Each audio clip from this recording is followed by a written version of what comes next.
Hello po, magandang hapon po sa ating lahat. Tayo po ay mag-aaral na po ng salita ng Diyos. I'm very excited din po na ituro po sa inyo kasi personally sa akin na naging blessing din po ito no, habang nag-aaral ng salita ng Diyos.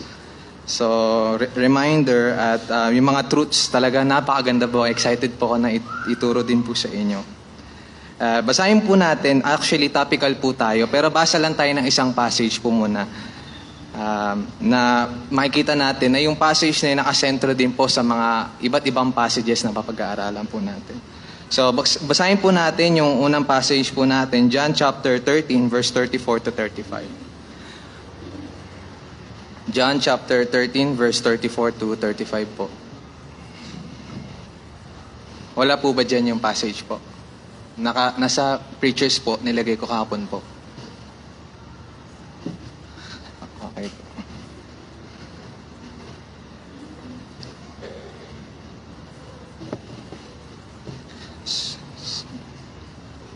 Sige po.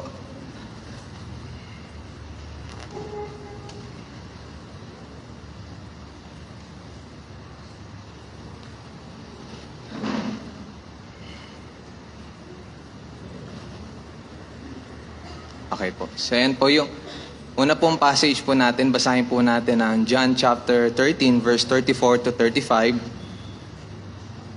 At sabi po dito, isang bagong utos ang sa inyo'y ibinibigay ko, na kayo'y magmahalan sa isa't isa.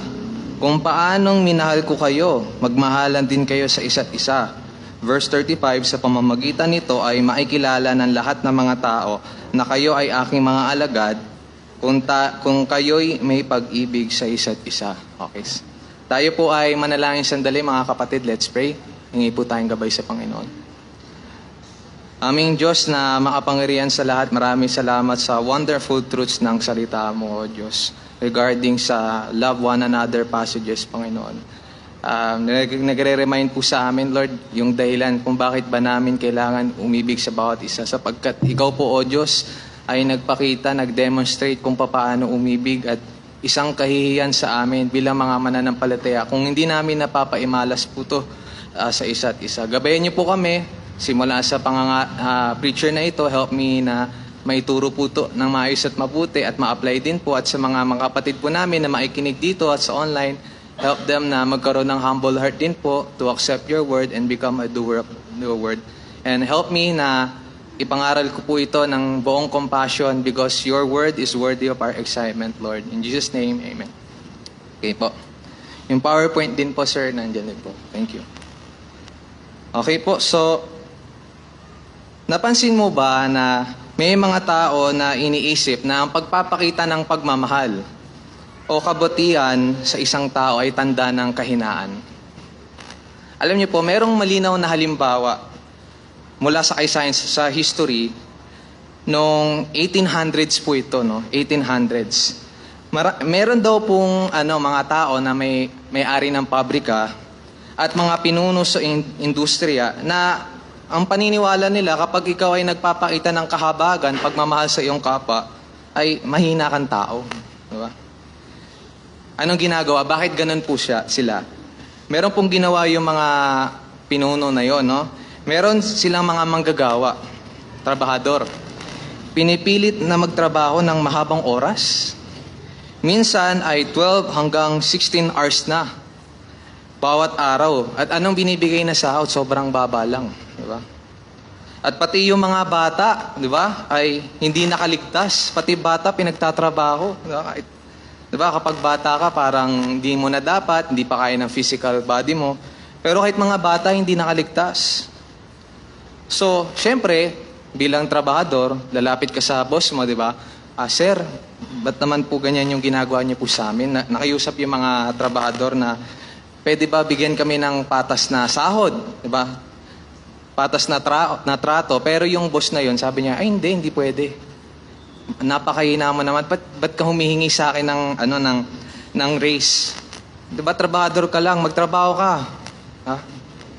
So, ang nangyari po noon, nangyari po yun nung Homestead Strike noong 1892, no? At nangyari po doon dahil yung mga tao nagkaroon ng tawag dito ng pagkagalit sa kanilang boss at nagkaroon talaga naghimagsik sila. At nangyari yung mga tao syempre makapangyarihan sila, marami silang pera. May mga gwardiya doon, mga armado, pinagpapatay sila. Nagkaroon ng karahasan daw po, maraming namatay at mga taong nawalan yung tiwala doon sa kanilang boss. Na-realize nila na sobrang sama ng kanilang boss. Kung iniisip natin na ang pagmamahal at pagmalasakit ay nagpapahina sa iyo, ay nagdudulot lamang po yun ng division, di ba?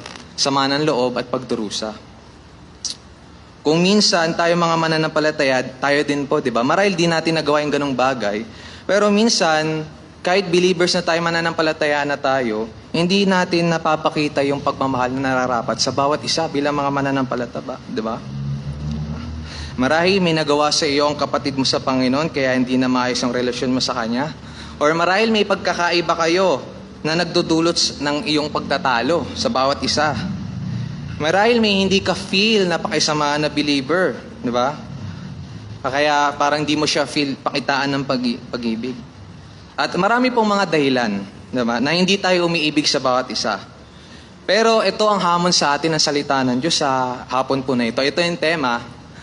Mag-ibigan tayo sa bawat isa ayon sa katuruan ng Biblia. Okay, ang tema po natin, mag-ibigan tayo sa bawat isa ayon sa katuruan ng Biblia. Diba? Ano po ang layunin ng pag-aaral natin? Makita natin sa standard ng Biblia, hindi sa standard natin, kung paano po ba dapat tayo umibig sa bawat isa. Diba po? Yan po ang layunin ng pag-aaral po natin sa hapon po na ito, no? Na mag-ibigan po tayo sa bawat isa, responsibilidad po natin yan sa bawat isa bilang mga mananampalataya. At title po, ito po, ang title natin, Ibigin ang bawat mananampalataya. Ibigin ang bawat mananampalataya. So ano po ba ang unang katotohanan na pwede po natin makita mula po sa talata na ito? Unang katotohanan ito po, no? Ibigin ang bawat isa kung paano tayo inibig ni Kristo dahil ito ay kanyang utos. Ibigin ang bawat isa kung paano tayo iniibig ni Kristo dahil ito ay kanyang utos. Alam niyo mga kapatid, isa sa dahilan kung bakit natin kailangan ibigin yung bawat mananampalataya dahil yan ay mabigat na utos ng ating Panginoon. At marami po tayo mga talata mula sa Biblia na nagsasabi na ito yung utos niya na dapat gawin natin ito bilang mga mananampalataya. Tingnan po natin unang passage po natin. Magmahalan din kayo sa isa't isa. Sa pamamagitan nito ay maikilala ng lahat ng mga tao na kayo ay aking mga alagad. Kung kayo'y may pag-ibig sa isa't isa. Ano ang nais po ipahiwatig po sa atin ng talata po na yan sa John chapter 13 po, no? Pinapakita po ito sa atin na dahil nga po ito yung utos ng Panginoon, ito ay marapat na gawin po natin ito bilang mga mananampalataya, di ba? At alam niyo po, dahil ito ay utos, sabi sa Bible po, di ba, kapag tayo ay hindi sumusunod sa utos ng Panginoon, yan ay kasalanan sa harapan ng Diyos. So bilang mga mananampalataya, kapag hindi natin ginagawa ang clear command ng Panginoon, tayo ay nagkakasala sa harapan ng Diyos. Mabigat po ito sa Panginoon, di ba? Ang pagpili na hindi mahalin ang kapwa-believer ay kayabangan sa harapan po ng Diyos. Dahil pinapakita mo na ang kanyang kaparaanan ay hindi tama sa iyo bilang isang mananampalataya. Base po sa talata na binasa po natin, may panahon lang po ba na kailangan ibigin natin yung bawat believer? May panahon ba? May sinabi ba na day? Diba? Tingnan po natin, sabi diyan, isang bagong utos ang sa inyo ay ibinibigay ko na kayo'y magmahalan sa isa't isa. Kung paano minamahal ko kayo, magmahalan din kayo sa isa't isa. Sa pamamagitan nito ay maikilala na lahat ng mga tao na kayo ay aking mga alagad kung may pag-ibig sa isa't isa. So may panahon lang ba na dapat umiibig po tayo sa bawat isa? So pinapakita po sa atin, malinaw na sinabi ng talata, hindi po ganon, di ba? Hindi lang yan sa panahon na kapag di mo feel, di ka magpapakita ng pag-ibig, di ba? Ito'y dapat patuloy na ipinapamalas po natin sa bawat isa, no? At sabi nga po isa nagtuturo ng Biblia, ang maturity, hindi lang yan halimbawa kapag feel mo gawin. Kundi dahil ito ay utos ng Panginoon, gagawin mo kahit hindi mo feel gawin. Maturity po yun, di ba mga kapatid? At mamaya, makikita natin, di ba? Dahil sinusunod mo yung utos ng Diyos, to follow na yung affection. Mamaya, pag-aaralan po natin yun. Dito muna po tayo sa unang po natin, pag-aaral. Tingnan po natin yung passage na to. Napakaganda po, no? Sabi dito sa verse 34, isang bagong utos ang sa inyo ibinigay ko na kayo'y magmahalan sa isa't isa. Makikita niyo po, bakit bago yan? Makita natin kanina, tinuturo na sa Bible, sa lumang tipan pa lang, Leviticus chapter 9. Actually, sasabihin ko rin po yun, buti nabasa rin natin na sa Leviticus 9. Sa Old Testament pa lang, tinuturo na ng Panginoon niya, nabasa natin sa Bible reading, mahalin mo ang kapwa gaya ng iyong sarili. At malalaman natin na tinuturo talaga ng Diyos yun kasi ang Diyos ay pag-ibig, di ba po? Alam ng mga Hudyo po yan, di ba? Alam nga nila yung katuroan din, di ba, dati sa passage po natin, sa topic natin, sa Sermon on the Mount na tratuhin mo ang iyong kapwa kung papaanong paraan na gusto mo rin tratuhin ka ng iba. May mindset yung mga Hudyo na dapat talaga utos ng Panginoon na mahalin mong kapwa gaya ng iyong sarili. Pero bakit naging bago ito, mga kapatid? Bakit sinabi bago? Tingnan niyo po sa verse 34. 'Di ba? Sabi diyan, kung paanong minahal ko kayo, magmahalan din kayo sa isa't isa. So, ang dahilan kung bakit siya naging bagong utos, kasi yung degree ng pagmamahal sa bawat isa. Sabi ni Jesus Christ, 'di ba, yung summary ng law, 10 commandments, tawag dito, love God above all else, 'di ba? And love your neighbor as yourself. Yun yung summary. Pero dito iba. Mahalin mo yung kapwa kung papaano minahal kita. So, ang dapat na ipamalas pala po natin sa bawat isa bilang mga mananampalataya, yung pag-ibig na ipinakita ng ating Panginoong Hesus. At ito po yung pag-ibig na walang kondisyon. Diba? Pag-ibig na walang kondisyon po, mga kapatid. At makikita po natin dito sa talata po na ito, no? Kapag nagagawa natin umibig, gaya sa kung paanong paraan umibig ang Diyos, ano po ang pinapakita sa atin ito? Kapag tayo mga believers, nagagawa natin yung sinasabi sa verse 34, ano ang nangyayari? Verse 35, sa pamamagitan nito ay makikilala ng lahat ng mga tao na kayo ay aking mga alagad kung kayo'y may pag-ibig sa isa't isa. So, ang indication, kapag ginagawa daw natin verse 34, iniibig natin yung kapatid natin, gaya ng pag-ibig ng Panginoon sa atin, indication yun na talagay tayo yung mga tagasunod ng Panginoong Hesus. Diba po? Na tayo yung mga alagad ng ating Panginoong Hesus. Kung sinasabi natin, Kristiyano ako, diba? Follower of Christ ako, dapat nakikita yan sa buhay mo, yung verse 34. Nakikita sa buhay natin. Diba? Alam niyo po, diba, kung yun pala yung identity natin as a Christian, mga Kristiyanong mapagmahal dapat tayo, hindi ba kahihiyan yun sa pangalan ng Panginoon kung nakikita sa atin na wala tayong pag-ibig sa bawat isa, meron tayong bitterness sa bawat isa, meron po tayong kapuotan sa bawat isa, di ba po? Or we feel lamang yung mga tao, di ba, na gusto natin pakisamahan po.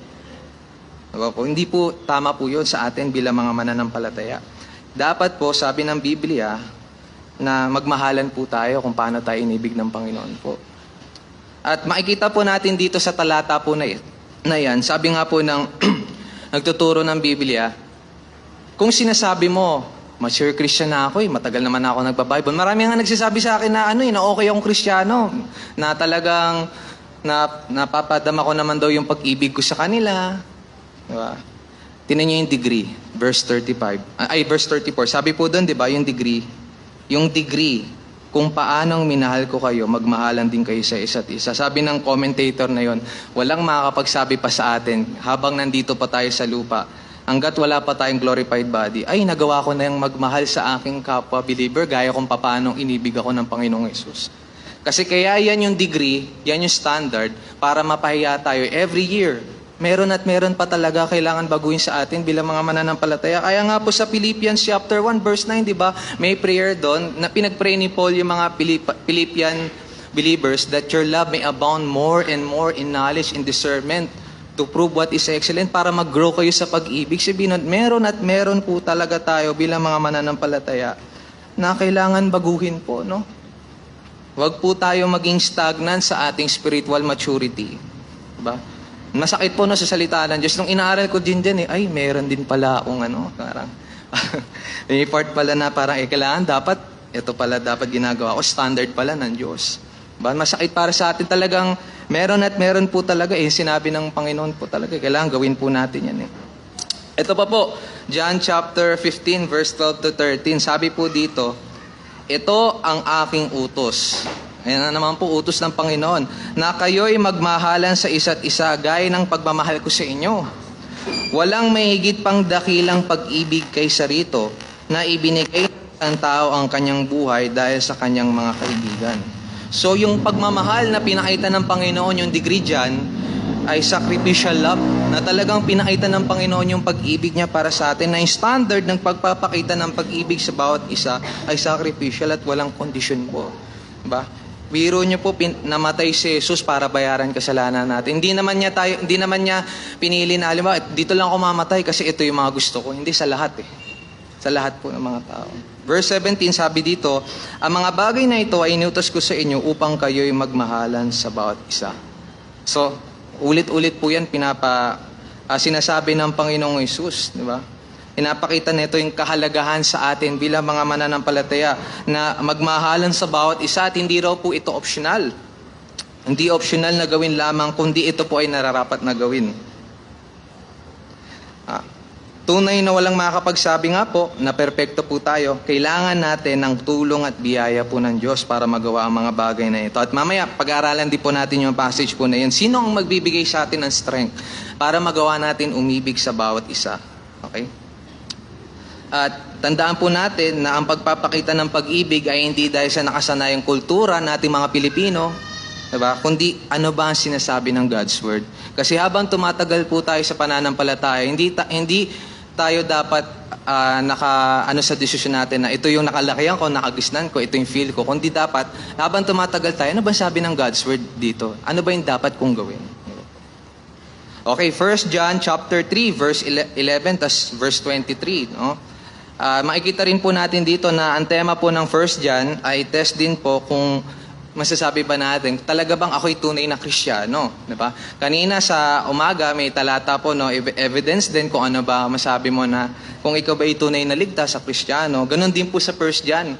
At isa sa test ay nagpapakita raw po tayo ng pag-ibig sa bawat isa. Verse 11, sapagkat ito ang mensahe na iyong narinig, buot pa ng pasimula, na mag-ibigan tayo sa isa't isa. Verse 23, sabi po dito, at ito ang kanyang utos, na manampalataya tayo sa pangalan ng anak ni Jesucristo at tayo'y mag-ibigan sa isa't isa ayon sa ibinigay niyang utos sa atin. So, makikita po natin sa verse 11, bakit sinabi dito, saan tumutukoy yung pasimula dito? No? Sapagkat ito ang mensahe na yung narinig buhat pa na magsimula. Diba? Tumutukoy daw po ito marahil sa panahon na kung saan narinig nila ang ebanghelyo ng ating Panginoong Jesucristo, diba? Hindi lang nila napakinggan ng pasimulang ebanghelyo ng Diyos, kundi kung papaano dapat magmahalan ng bawat believer. So, tinuturo na ni John, alam na nila na yung gospel, by faith alone, through Christ alone, nanampalataya sila. At tinuturo na po talaga sa kanila na ang command ng Panginoon bilang mga disipulo niya ay mag-ibigan po tayo sa bawat isa. At makikita po natin verse 23, at ito ang kanyang utos na manampalataya tayo sa pangalan ng kanyang anak na si Jesucristo at tayo mag-ibigan sa isa't isa ayon sa ibinigay niyang utos sa atin. So makikita po natin dito na ang truly saved Christian po talaga, hindi lang siya nanampalataya sa Panginoon, kundi dapat may binagong buhay.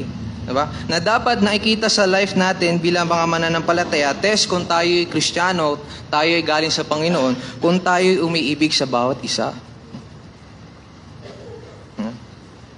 At makikita po natin dito na yung condition po na yan ay dapat patuloy na pinapakita natin sa bawat isa. Diba? At ano po ang mga application po natin dito na pwede natin matutunan? Una, dahil ito po ay utos ng Diyos, hindi optional na kung marami tayong nagagawang paglilingkod, pero yung way of living naman natin ay hindi nakakalugod sa harapan ng Diyos.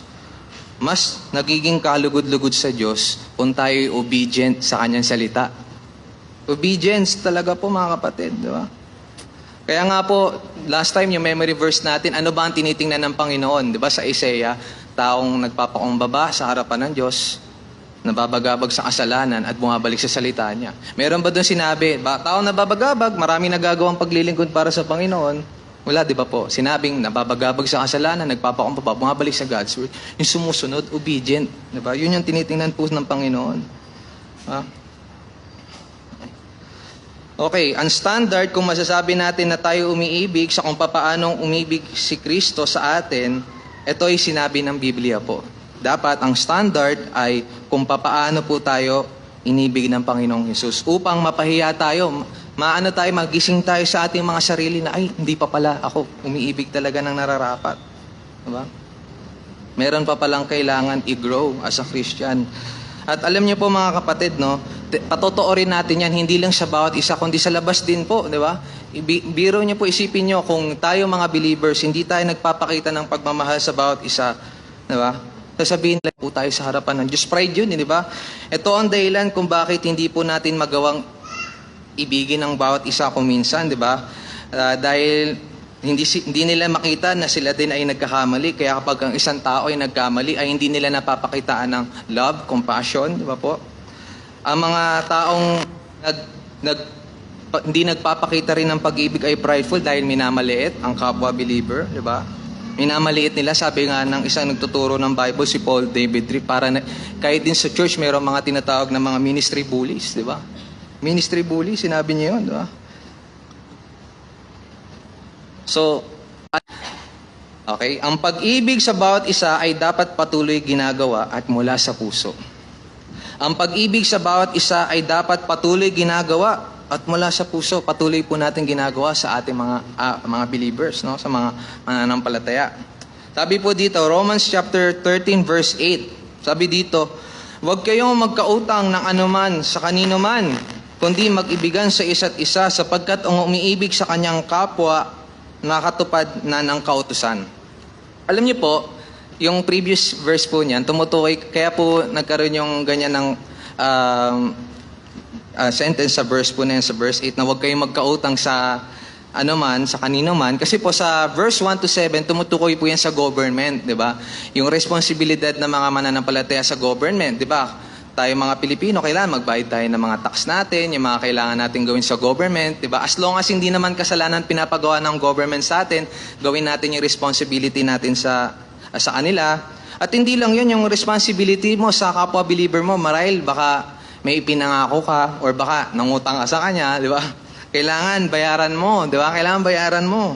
O kahit na anumang responsibility na dapat mong gawin sa believer. Di ba? Kaya yun po yung context po niyan. Tapos sinabi sa verse 8, huwag kayong magkautang ng anuman sa kanino man. Ibig sabihin po niyan mga kapatid, as much as possible, ang mananatiling obligasyon mo sa iyong kapatid sa Panginoon ay yung obligasyon na ibigin natin ang bawat isa. Diba po? Sana walang mapag-isipan natin yung kapwa believer na may utang pa nga, hindi pa nagbabayad sa akin yan. Ipinangako nga yan, hindi nga tinutupad sa akin. Diba? Mga obligasyon natin sa bawat isa, sana po hindi ganun. Kundi ang obligation natin sa bawat isa ay yung manatili ay pag-ibig. Di ba? Pag-ibig. Yun lang dapat manatili. Napakitaan natin patuloy ang bawat isa ng affection, pagmamahal sa bawat isa.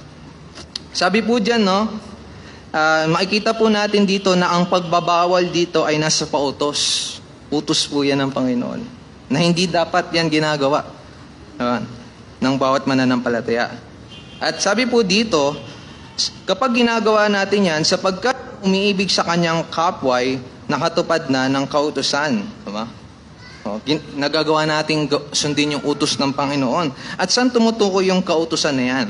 Tumutukoy po yan sa law ng Panginoon. Yung simple lang po sa Ten Commandments, diba? At sinamarize ni Jesus Christ po yun, diba? Love God above all else and love your neighbor as yourself. So nagagawa natin, natutupad natin yung utos ng Panginoon kung nagagawa natin ibigin yung bawat believer, diba? Bawat isa. So, at sabi po dito, minsan lang po ba ang pagpapakita ng pag-ibig po dito? Sabi po dito ay araw-araw. Kung may opportunity tayo magpakita ng pag-ibig sa ating kapatid sa Panginoon, pakita po natin yung padama po natin. Diba? Isang talata pa po, Hebrews chapter 13 verse 1. Sabi po dito, ipagpatuloy ninyo ang pag-ibig magkakapatid. Oh. Reminder naman ng nagsulat nito. Hindi alam kung sino talaga nagsulat. Sabi ng iba, si Paul, pero hindi talaga natin alam kung sino. Okay, pinapakita po dito another reminder na isa sa kaaya-ayang reminder sa atin ng Panginoon, kaaya-ayang pamumuhay na nakalugod sa harapan ng Diyos ay yung pagpapakita ng pag-ibig sa bawat isa na dapat ginagawa natin po yan. At makikita po natin sa Hebrews, send po, di ba, pag-pray nyo ako, kailangan may ganito, mayroong kailangan sa kusuhin, sa ospital, pag-pray nyo si ganito kasi namatay yung kanyang mahal sa buhay, pinagpipray natin, pinapakita natin yung encouragement, o dumadalo tayo sa burol, mga ganun po ba? At another passage po, 1 Peter chapter 4 verse 8, sabi po dito, higit sa lahat, magkaroon kayo ng maningas na pag-ibig sa isa't isa, at ang pag-ibig ay nagtataik ng maraming kasalanan. Alam niyo po, yung previous verse po niyan, sa verse 1 to 7, sinasabi po ng talata na yan, dahil kayo ay mga Kristiyano na, diba? Dapat magkaroon kayo ng pag-iisip gaya ng Panginoong Hesus na ginagawa yung kalooban ng Diyos. Tapos na yung mga panahon na kung saan ginugol natin yung panahon natin sa paggawa ng kasalanan, dapat ang panahon natin ngayon ay ginugugol natin sa pagtupad sa kalooban ng Diyos. Tapos sinabi dito ni fervent love, bilang mga mananampalataya, fervent love, maningas na pag-iibig. Okay, yung maningas na pag-ibig po dyan ay yung sincerity, sincere love talaga sa bawat isa. Mula sa puso po talaga natin bilang mga mananampalataya. No?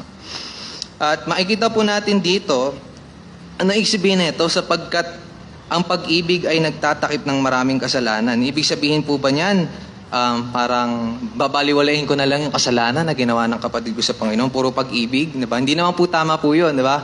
Yung pag-ibig na parang binabaliwala mo yung kasalanan ng kapatid mo sa Panginoon ay hindi rin pagpapakita ng pag-ibig. Yan maya pag-aralan po natin. Pero ang ibig sabihin po niyan, ganito po yan mga kapatid, diba? At kung tayo fervently, iniibig natin yung bawat isa, pinapakitaan natin ang pag-ibig yung bawat isa, hindi ka na nagtatala ng pagkahamali sa iyong kapatid sa Panginoon. Diba? Diba? Minsan sa atin bilang mga tao, no, parang minsan bumabalik sa isip natin yung ginawang mali sa atin ng tao na yun. Diba po? Pero kung tayo yung mga believer na nagmamahal talaga sa bawat isa, hindi na natin dapat binabalikan yun. Diba? Kung napag-usapan na, naayos na, ay dapat wala na po. Wala na po dapat, diba? Dapat bukal po sa ating puso po yan, diba? So pinapakita rin po nito, no, na talagang tayo mga mananampalataya, meron at meron pa rin. Bagamat ligtas na tayo, nakakilala tayo sa Panginoon, etong identity natin na sa Christian, magpakita ng pag-ibig sa bawat isa. Pero may times pa rin talaga na nakakagawa tayo ng kasalanan sa harapan ng Diyos. Kaya nga po sa James chapter 1 verse 31, sinabi doon, alisin natin yung kasalanan, di ba? Wala po dyan, sir. Alisin natin yung kasalanan, di ba, sa ating buhay, kasi meron at meron pa. Ang dahilan kung bakit di natin nagagawang magmahal sa kapatid natin sa Panginoon or may nagagawa tayong mali sa kanila sa harsh words natin, sa pride, madali tayong mairita sa mga simpleng bagay na di naman dapat big deal, impatient, may failure ang kapatid sa Panginoon at may expectation ka, di ba? At narahil nainis ka sa kanya, di ba? At makikita po natin dito mga kapatid, no, kapag nagagawan pala tayo ng kapatid natin sa Panginoon at nilapitan niya tayo, di ba? May mali siyang ginawa sa iyo, pero humingi na siya ng tawad sa iyo. Dapat mga kapatid, hindi na natin inaalala pa po yun. Hindi na natin binibigyang pansin pa kung talagang iniibig natin yung kapatid natin sa Panginoon. Opo. Kasi ang mangyari po mga kapatid, kapag pinatili natin yung galit sa ating puso, hindi natin magagawang ibigin yung bawat isa. Ang cross-reference po niya ng 1 Peter 4:8, Proverbs chapter 10 verse 12, sabi dito, ang pagkamuhi ay nagbubunsod ng alitan. Pag umuwi ka sa kapatid mo, mas lalo mong inaalala yung mga ginawa niya mali sa iyo. Nagbubunsod yan ng alitan, away. Diba? Hindi pagkaaroon ng pag-ibig sa bawat isa. Sabi dito, ngunit tinatakpan ng pag-ibig ang lahat ng pagsuway. Na ibig sabihin po niyan, hindi kapag yung tao na yon gumawa siya ng mali, di ba? At humingi siya ng tawad sa iyo, hindi mo na inaalala yung mga bagay na yon. O kaya naman, hindi ka masyadong nagdedwell sa ginawang mali sa iyo ng kapatid. Kasi pag nagdwell ka, hindi mo talaga mapapakitaan ng pag-ibig ang iyong kapatid sa Panginoon, di ba? 1 Peter chapter 1 verse 22, basahin po natin, no? Sabi po dito, ngayong nilinis na ninyo ang inyong mga kaluluwa sa pamamagitan ng iyong pagsunod sa katotohanan, kaya't kayo'y may tunay na pag-ibig sa isa't isa. Sabi po dito, mag-ibigan kayo sa isa't isa nang may buong alab mula sa dalisay na puso. Malino, sinabi ng talata po na yan. Ano po ang ibig sabihin nito? Ngayon nilinis na ninyo ang inyong mga kaluluwa sa pamamagitan ng iyong pagsunod sa katotohanan. Ibig sabihin po ba niyan, tayo nagligtas sa sarili natin o may ginawa tayong paraan para linisin yung sarili po natin? Tumutukoy po yan sa kaligtasan na tinanggap mo sa Panginoong Hesus. Once na nanampalataya ka, nakita mo sa gospel na ang tanging paraan para malinis ka sa iyong mga kasalanan at patawad sa iyong mga kasalanan, pinaniwalaan mo yan, nanampalataya ka sa Panginoong Hesus. Nilinis mo na ang iyong sarili mula sa iyong karamihan dahil nalinis ka na ng ating Panginoong Jesucristo mula sa kanyang banal na dugo. Oo. At yung pagsunod sa katotohanan diyan, tumutukoy po yan sa gospel. At bakit nasabi ni Pedro dito, kaya't kayo'y may tunay na pag-ibig sa isa't isa. Kasi ang truly saved Christian, may binagong puso ay nakikita sa bawat isa na meron tayong pag-ibig sa bawat isa. Tunay na pag-ibig po sa bawat isa. Tunay na pag-ibig sa bawat isa. Sabi po dito, mag-ibigan kayo sa isa ng buong alab mula sa dalisay na puso. Yan naman, sincere affection po talaga. No? Sincere love sa bawat mananampalataya. Alam niyo po, hindi po talaga tayo bilang mga mananampalataya affectionate people. Mamaya, makikita po natin dahilan bakit hindi tayo ganun talaga. Hindi, kahit sabihin natin, may rami naman nagsasabi, mapagmahal ako Hindi po talaga. Mamaya, pag-aaralan po natin. No? Dahil tayo mga tao, selfish people po tayo, prideful people po tayo. Pero kapag naligtas na tayo, may ability na po natin gawin yon. May ability na po tayong sumunod sa Panginoon at magpakita ng sinserong pagmamahal sa bawat isa. Meron na po yan. So in application, una, continually love one another with a pure heart at magagawa natin ito sa tulong ng Diyos. Kailangan mo ng biyaya ng Diyos, di ba? Kaya nga miracle yung kaligtasan di ba? Kasi sa gospel na yan, nanampalataya, kahit ang puso natin ay hindi talaga sa salita ng Diyos, nagawa nating manampalataya. At miracle yan, hindi ka lang naligtas, binago ng Diyos yung buhay mo. Binago ng Diyos buhay ko rin po. Marahil hindi mo feel, di ba? Sa ngayon, parang wala kang makitang dahilan para magpakita ng pag-ibig sa iyong kapatid sa Panginoon. Maraming mga dahilan, di ba?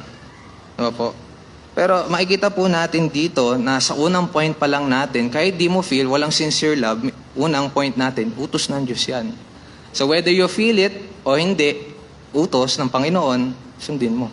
Sundin natin. Paano po ba natin malalaman kung tayo lumalago sa pag-ibig po talaga? 1 Corinthians chapter 13, wala po dyan, Sir Jason. Ako na lang, basahin ko na lang po dito. Ang pag-ibig ay matiisin. Paano ba natin makikita kung tayo habang tumatagal lumalago sa pag-ibig? Nakikita sa atin ito, mas nag-grow tayo dito. Ang pag-ibig ay matiisin at magandang loob. Patient ka sa iyong kapatid sa Panginoon. At patuloy ka nagpapakita ng kindness, kagandahang loob sa iyong kapatid sa Panginoon. Pinaglilingkuran mo yung Panginoon. Diba? Na-encourage mo yung Panginoon. Diba? Ang pag-ibig ay hindi mainggitin o mapagmalaki o hambog. Hindi ka rin dapat nainggit kapag yung kapatid mo, halimbawa, siguro marami siya nagagawa sa ministry or pinagpapahala siya ng Panginoon. Diba? Kung talagang iniibig mo yung Panginoon, yung kapatid mo, nagre-rejoice ka sa mga accomplishment niya, na-encourage mo siya. Diba? Sabi po dito, mapagmalaki o hambog, yung prideful. Diba?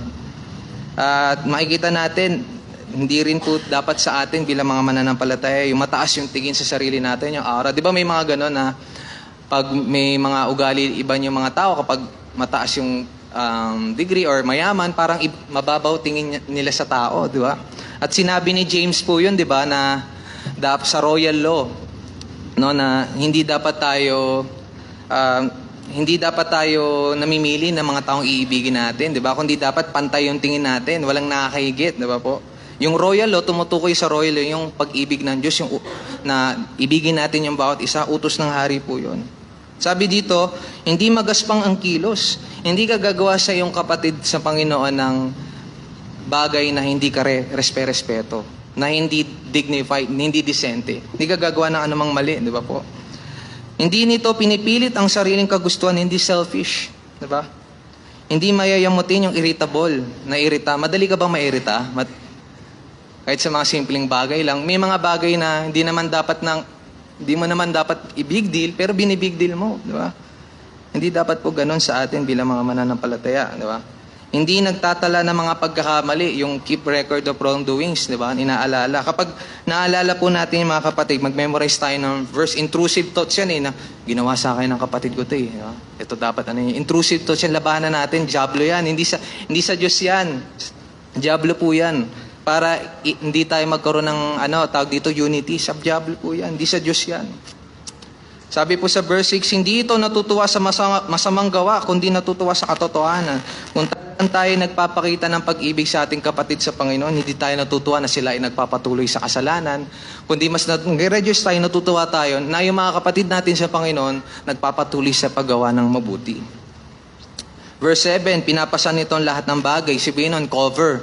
Pinapasan, kino-cover. Hindi, kumbaga, pag may usapan lang kayo, or involve yung tao na yun, tas may usapan kayo, may problema, hindi mo ikakalat yan sa iba, hindi mo isasama yung ibang tao, kundi kayo lang, mag-ayos kayo ng kayo lang. Di ba po? Hindi yan yung mag-a-announce ka, ganito yan si ito ginawa sa akin yan Di ba po? Sabi rin po dito, pinaniniwalaan ang lahat ng bagay. Minsan, di ba, parang tayo mga tao, pag sinabi niya na may tanong ka, tapos sinagot niya yung tanong mo, tas totoo ba yan? Oo, totoo yan. Talaga? Tas parang sa puso mo, oo nga. Tas sa puso mo parang, hindi. Sa isip, hindi. Oo lang yan para.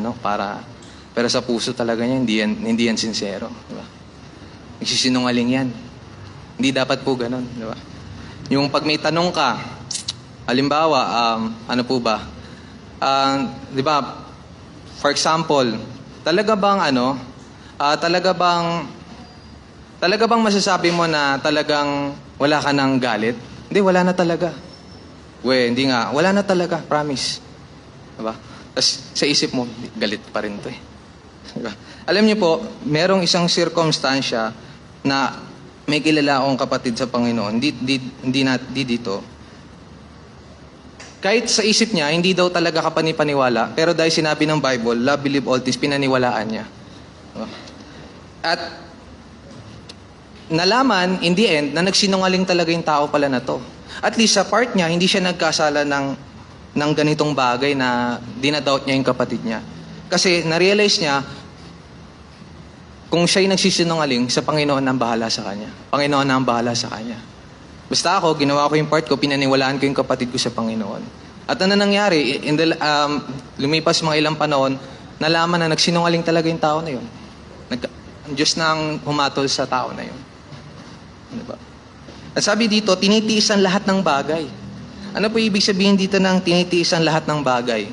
Ibig sabihin po niyang ganda ng illustration ng isang nagtuturo ng Biblia. Di ba pag sa sundalo ka, lalabang ka, may kapagera ka. Siyempre, kahit sobrang hirap na, pagod ka na, mamatay ka na, di ba? Kahit may dugo-dugo ka na, gusto mong manalo. Pipiliin mo para sa iyong country, di ba? O para sa iyong team. So, ibig sabihin po nito mga kapatid, kahit sobrang hirap ng mahalin ng iyong kapatid sa Panginoon, kahit parang, di ko talaga kaya ibigin to Parang nainis talaga ako Pero dahil sinabi ng passage na yun, kahit sa mga panahon na mahirap ibigin siya, mamahalin mo pa rin. Yun talaga sabi ng God's Word po.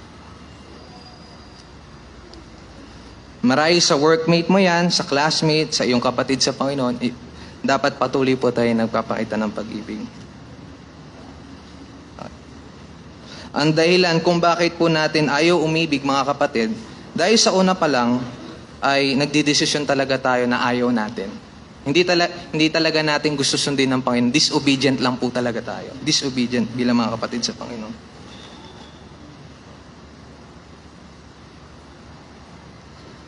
Another passage, habang tumatagal ang pag-ibig dapat natin sa bawat believer, ay dapat stagnant lang po ba? Hindi ba nag-grow? Third point po natin, ang pag-ibig sa bawat isa ay dapat nag-uumapaw at lumalago. Ang pag-ibig sa bawat isa ay dapat nag-uumapaw at lumalago. 1 Thessalonians chapter 3 verse 12. Sabi dito, at naway palaguin at pasaganain kayo ng Panginoon sa pag-ibig sa isa't isa at sa lahat ng tao, gaya naman namin sa inyo. Okay. Sino ang nagbibigay sa atin ng paglago sa pag-ibig para mas lalo po tayong lumago? No? Kasi sabi po dyan sa talata, at naway palaguin at pasaganayin kayo ng Panginoon. Yung strength, galing sa Panginoon po yan. Gusto niyo po bang lumago? Gusto ba natin lumago sa pag-ibig? Galing yan sa Panginoon. Let's ask grace sa Panginoon para magawa po natin umibig sa bawat isa. At makikita po natin sa 2 Peter chapter 1, isa sa mga magandang passage ng pandemic, no, na nangaral po si Pastor dito, sa passage po ng God's Word, na merong passage doon na kailangan magsipag ka na mag-add sa iyong faith ng virtue, may part ka bilang mga mananampalataya. Pero pinakita na rin sa 2 Peter chapter 1, binigay na ng Diyos yung lakas or mga kailangan natin para magawa natin mamuhay sa kabanalan. So in the same way, totoo na may part ka, pero hindi mo magagawang umibig kung wala yung strength na galing sa Panginoon. Kailangan mo ng lakas sa Diyos. Huwag natin kailanman isipin na ang dahilan kung bakit natin nagagawang umibig sa bawat isa ay dahil pinalaki kasi ako na ganito, sanay na ako ganito, kilala ako ganito, ay parang personality ko talaga to. Hindi, sa Panginoon yan. Strength na galing sa Panginoon. At pinapakita po dito, saan tayo dapat lumago sa pag-ibig, diba? At saan dapat nag-uumapaw yung pag-ibig natin kanino? Sa pag-ibig sa isa't isa, bawat believer po yan. At sinabi diyan, at sa lahat ng tao, gaya naman namin sa inyo. So sinasabi ni Paul na kagaya ko rin na mas lumalago yung pag-ibig ko sa inyo. Okay? At makikita po natin dito mga kapatid, no, yung pagpapakita ng pag-ibig pala, hindi lang yan sa fellow believers, kundi sa lahat ng tao, unbelievers. Diba? Dalawa lang naman ang tao sa buong mundo ngayon, sa buong mundo, diba? Isang mananampalataya at unbeliever. So, kung ikaw'y Kristiyano, ibigin mo yung kapatid mo sa Panginoon. Pangalawa, mahalin mo rin yung yung mga unbelievers, lahat ng tao, diba po? At alam niyo po, nasira ang ating testimony kung tayo bilang mga believers, hindi maganda yung relasyon natin sa mga kapitbahay, di ba? Or sa mga ka-workmate natin, sa mga classmate natin, di ba? Kristiyano tayo, pero halimbawa, kung sa school ka, Kristiyano tayo, pero nag-cheat tayo, no? May mga kodigo, di ba? O kaya naman sa trabaho, parang may kumukuha ka ng pera, di ba? Hindi ka nagiging tapat na trabahador, di ba? At marami pang iba. Alam niyo po, ang isang illustration, nalaman ko lang po ito, napakinggan ko ng podcast. Si Abraham Lincoln, isa siya sa example na makikita natin, na nagpakita ng magandang patotoo dahil nagpakita pag-ibig sa unbeliever. Si Abraham Lincoln, merong isang tao sa panahon niya na galit sa kanya. Ayaw siya maging leader. Alam niyo yung biro? Sabi ng tao na yun, alam niyo, hindi na natin kailangan pumunta sa Africa o sa jungle para makakita ng gorilla. Alam niyo kung bakit? Meron na sa Amerika. Ayan o si Abraham Lincoln. Ginanon siya. Sinisiraan siya kasi ayaw siya. Tapos si Abraham Lincoln, president na siya. Na nangyari, para nakalimutan kung anong position sa government, kung sa military, sabi, pinag-usapan nila, yung tao na yun ang bubuli sa kanya, yun yung lagay natin. Sabi ng mga kasama niya, bakit yan, Abraham Lincoln? Bakit yan? Di ba inaaway ka nga niyan? Di ba dami mga batiko sa'yo niyan? Hindi siya kasimfit. Tapos tinawag yon, tapos naging part yun ng committee niya, nakakasama niya, nakakatrabaho niya, pinapakitaan niya ng pag-ibig. At alam natin nangyari, di ba, na-assassinate si Abraham Lincoln. At alam niyo sinabi nung tao na yun na nangbubuli sa kanya, Abraham Lincoln is the greatest president in America ever. Bakit? Nagpakita ng kindness si Abraham, pag-ibig sa unbeliever. So sana din po, no? Alam niyo po ba si Abraham Lincoln, akala ko nga hindi Kristiyano yun eh, pero nabasa ko sa Paces, sa SOT, Kristiyano yan, nagbabasa ng Bible, tapos nagpe-pray pa. Ha? Talagang matapat na Kristiyano talaga si Abraham Lincoln, di lang siya, pati si George Washington. Diba? So dahil doon, ba't niya nagawa yun? Diba? Dahil utos ng Panginoon sa kanya, binigyan siya ng strength ng Panginoon. Another passage po, 1 Thessalonians chapter 1 verse 3. Aming inaalala sa harapan ng ating Diyos at Ama ang inyong gawa mula sa pananampalataya, pagpapagal sa pag-ibig at katatagan ng pag-asa sa ating Panginoong Hesukristo. So, ano po ang sinasabi ng talata na ito, no?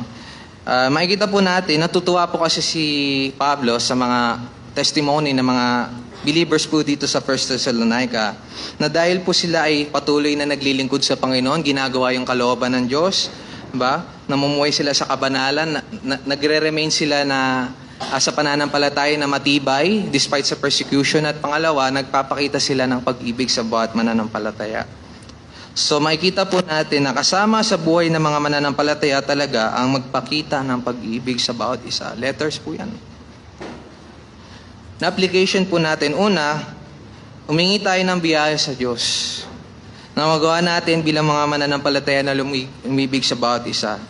Kailangan natin ng strength mula sa Panginoon. Hindi sa willpower natin, kundi sa strength, grace ng Panginoon.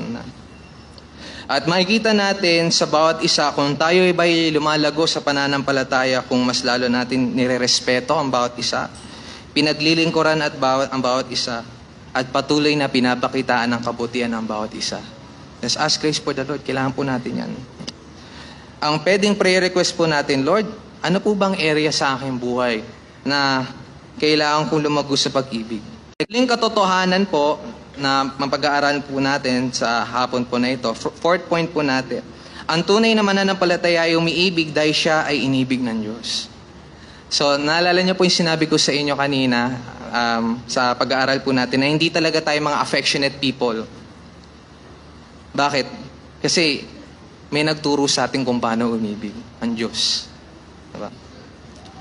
1 John 4:7, mga minamahal, mag-ibigan kayo sa isa't isa sapagkat ang pagkano mga mananampalataya kung iniibig ba natin ang bawat isa. At makikita po natin, kapag ang isang believer po dito, sabi niya, mga minamahal, mag-ibigan tayo sa isa't isa sapagkat ang pag-ibig ay sa Diyos at ang bawat umiibig ay pinanganak ng Diyos at nakakilala sa Diyos. So makikita po natin dito, kapag as a Christian, kung nagagawa raw po natin bilang mga mananampalataya na sumunod sa Panginoon na may pag-ibig, tandayan na talagay tayo'y pinanganak ng Diyos. Galing tayo, ang idea po niyan, nasa past tense po, nangyari na yan. Pero hindi lang po yan nangyari ngayon, hindi lang po yan natapos, kundi yung resulta niyan ay patuloy pa rin po nangyari. Ibig sabihin nun, kapag truly believer ka, nakilala mo talaga ang Panginoon, pero patuloy mo pa siyang nakikilala sa buhay mo. Yan ang tunay ng Kristiyano, kaya nga po tayo nag-aaral ng God's Word. Kaya nga po may prayer si Paul na ma-filled pa yung mga believers with the knowledge of His will. Alam ng believer na ang pag-ibig sa Diyos, dahil kilala niya kung sino ang Panginoon. Dahil ang Diyos ay ang pag-ibig. Ang Diyos ay pag-ibig po. Isang passage pa po, 1 John chapter 4, verse 10 to 12. Narito ang pag-ibig. Hindi sa tayo umibig sa Diyos, kundi siya ang umibig sa atin at sinugo ang kanyang anak na pantubos sa ating mga kasalanan. Mga minamahal, kung tayo inibig ng Diyos ng gayon, nararapat na mag-ibig, magmahal, di ba po? Pinakitaan tayo ng Panginoon ng pagmamahal. Kaya lang po tayo natuto umibig bilang mga mananampalataya. Hindi talaga tayo natural, affectionate people. Tinuruan tayo ng Panginoon. Kasi may mga standard tayo mga tao kung paano umibig. Pero ang Diyos na nagturo sa atin paano ba tayo umibig, di ba? Pinakita nga po doon na sinugo niya yung kanyang anak, binigay niya sa Jesucristo para bayaran ng ating mga kasalanan. Romans 5:8, subalit pinatutunayan ng Diyos ang kanyang pag-ibig sa atin na noon tayo yung mga makasalanan pa, si Kristo ay namatay para sa atin. Magmahalan po tayo sa bawat isa. Makita po natin, isang illustration, sa boss nga po natin, di ba, nahihiya tayo kapag hindi natin nagagawa yung trabaho natin ng maayos, o kaya sa teacher natin, di ba, pag yung project natin, hindi natin ginawa ng maayos. Sa Panginoon, paano pa kayo yung Panginoon, di ba? Di ba dapat higit sa Panginoon tayong nahihiya? Kasi yung Diyos palang nakikita na yung ginagawa natin, di ba po? Sabi nga ni Jim Berg, napakinggan ko rin sa podcast niya, na yun nga yung shinare din sa atin ni Pastor na may estudyante na laging late sa klase. Diba? Tinanong niya, sinabi niya na kapag lagi ako pupunta na diyan sa oras na yan, magigising ka ba? Oo. Sabi ni Jim Berg, diba, hindi ka ba natatakot sa yung Panginoon pa lang nakikita ka na yung nalilate ka lagi sa school, diba po? Pagbaliwala po ito mga kapatid, alam niyo po, pinapakita po natin ito. Binabaliwala natin yung pag-ibig ng Panginoon na pinakita niya sa atin, yung tinuro niya sa atin, kapag hindi natin ito ginagawa. Po dito ay yung Ama. Sa John chapter 1 verse 18, cross-reference din po neto. Sabi dito, walang sino man nakita kailanman sa Diyos. Ang Diyos na tanging anak na nasa kandungan ng Ama ang nagpakilala sa Kanya. So, ang idea po niyan talaga mga kapatid, wala talaga nakita sa Panginoon dahil ang Diyos ay Espiritu eh. Tapos sinabi dito sa passage po, 'di ba, sa verse 12, wala nakita kailanman sa Diyos. Kung tayo ay nag-iibigan sa isa't isa, nanatili sa atin at ang kanyang pag-ibig ay nagiging sakdal sa atin. So pero isa sa tanda na talagang nakilala mo ang Panginoon. Bagamat di mo siya nakikita sa buhay mo na iniibig mo yung bawat mananampalataya, di ba? At sabi po diyan, kung tayo ay nag-iibigan sa isa't isa, ang Diyos ay nananatili sa atin at ang kanyang pag-ibig ay nagiging sakdal sa atin. Ano ba ang idea niyan? Na kapag nag-ibigan lang tayo sa isa't isa, nandiyan yung presensya ng Diyos. Pag wala, aalis ang Panginoon. Ang idea lang po niyan, mga kapatid, truly Christian tayo, saved tayo, di ba? Tinapakita yon sa paraan na tayo nagpapakita ng pag-ibig sa Diyos. Ebidensya yun, mga kapatid, nga po kapag umiibig tayo sa kapwa-believer natin, tayo sa Diyos. At ebidensya yun na dahil nakikita sa buhay natin, natural sa atin bilang mga mananampalataya isa. At sinabi dyan, at ang kanyang pag-ibig ay nagiging sakdal sa atin, perfected o kompleto. Na talagang masabi natin, talagang naturuan tayo ng pag-ibig ng Panginoon kasi kung paano natin pakita sa bawat mananampalataya. Diba? At yung idea po ng sakdal dito, yun nga rin po, tapos na po yan, nangyari na yan sa atin at patuloy pang nangyari. Tapos na po siya, pero continuous action pa rin po, no? Na makikita natin yung perfect love na naranasan natin sa Panginoon dahil tinuruan tayo ng Panginoon, patuloy natin pinapakita sa bawat believer. So, isang passage po, 1 Thessalonians chapter 4 verse 9. Ngunit tungkol sa pag-iibigan ng mga magkakapatid ay hindi nyo kailangan man na kayo'y sulatan ng sino man sapagkat kayo man ay tinuruan ng Diyos na mag-ibigan sa isa't isa. Bakit sinabi dyan na tinuruan ng Diyos na mag-ibigan sa isa't isa? So, konti na lang po paliwanag dito kasi makita po natin sa verse 8 yung Holy Spirit binigay ng Diyos sa atin. At alam po natin, yung ikatlong persona, yung banal na Espiritu ay Diyos din. At yung Espiritu Santo, siya nagko-convict sa atin kung paano po tayo umibig. Diba? Tinuturuan tayo. Diba? Ginagabayan tayo ng Panginoon. Base po sa talata po na yan. Diba? At makikita po natin sa 2 John verse 5. Diba? Na, sabi dito, ngunit ngayon hinihiling ko sa iyo, ginang, na hindi para bang sinulatan kita sa isang bagong utos, kundi ang aking natanggap buhat ng pagsimula na tayo mag-ibigan sa isa't isa. Si John po, makikita po natin, laging niyang nasa tema yung epistle niya, yung pag-ibig, yung love. Yung love, no? Kasi si John po ay apostle of love. At makikita po natin na yan yung madalas na tinuturo ng Panginoon sa mga disipulo niya. Kung mababasa niyo po yung 12 ordinary men na diniscuss ng men's fellowship last time, si John mainitin yung ulo, maambisyon, makasarili. Pero habang tumatagal, binago siya ng Panginoon. Unti-unti nawala ang mga bagay na yun. Kung si John nabago ng Panginoon, natuto siyang umibig, tayo rin kaya tayo baguhin ng Panginoon. In application, kung naranasan natin ang pag-ibig ng Diyos, dapat natin ito ipamalas o ipakita sa ating mga kapatid sa Panginoon upang magawa nating mamuhay ng kalugod-lugod sa Kanyang harapan.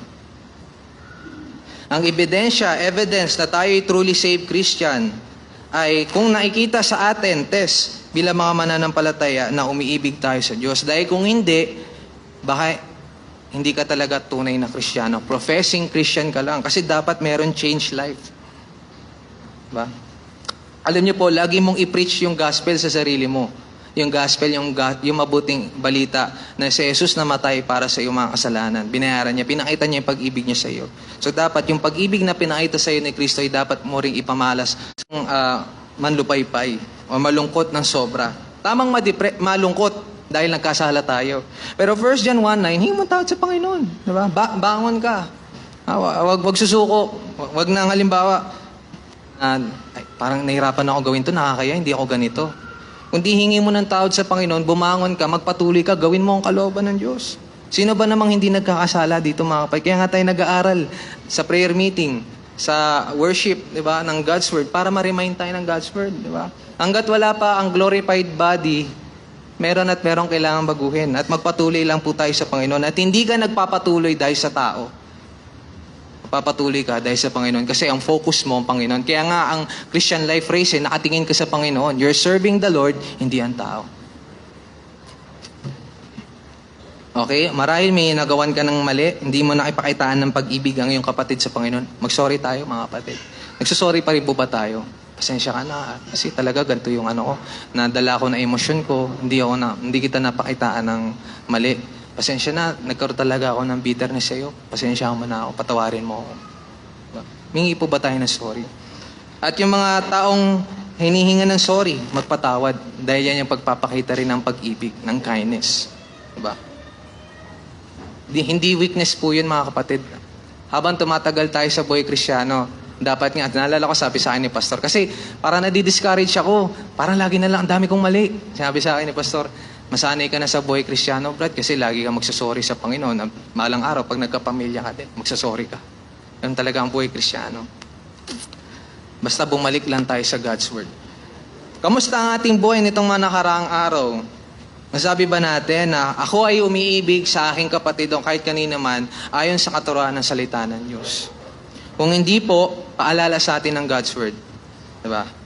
Na panahon na tayo ay umibig sa bawat isa ayon sa katuruan mismo ng salita ng Diyos. New Year's resolution natin ngayon 2026, no?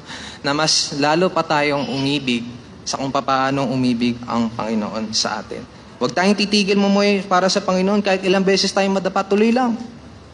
Looking unto Jesus, the author and the finisher of our faith. Manalangin tayo, tumingi ng biyaya sa Diyos dahil at meron pang kailangan baguhin sa atin. No? Hanggat wala pang maluwalhating katawan, glorified body state natin, meron pang kailangan baguhin. Let's ask the Lord's grace para mabago tayo. Kaya nga po ang tema natin, mag-ibigan tayo sa bawat isa ayon sa katuruan ng Biblia. Let's pray. Let's ask the Lord. Manalangin po tayo. Kailangan po natin to. Let's pray. Panginoon, patawarin niyo po kami, Lord. Nakita po namin sa salita mo, simula ito sa picture na ito. We might think, Lord, na kahit kami ay manggagawa, nagtuturo ng salita mo, we are exempted sa sin. Pero hindi po kami exempted, Lord. Kaya nga po kami nag-aaral ng salita mo ay para din mabago ang buhay namin. Kaya patulungan niyo po kami lahat, simula sa preacher na ito at lahat ng member ng PLBC, ang aming pastor din po, iba pang members, simula sa mga bata at matatanda. Help us, Lord, na umibig sa kung paanong umiibig ka sa amin. Lord, meron talagang kailangan baguhin. Kaya po, help us na mas lalong maging kagaya ka, na mas lalong makita sa aming buhay bilang mga mananampalataya na umiibig po kami. At ito po ang daan. Parang ibang believers din, manampalataya sa iyo. Dahil nakikita sa aming buhay ang binagong buhay ni Kristo sa amin, Lord. Sa pangalan ni Jesus, Amen. Aming salamat po.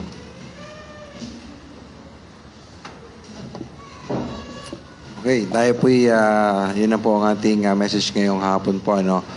Ang ating pong gagawin ngayong hapon ay fellowship na tayo.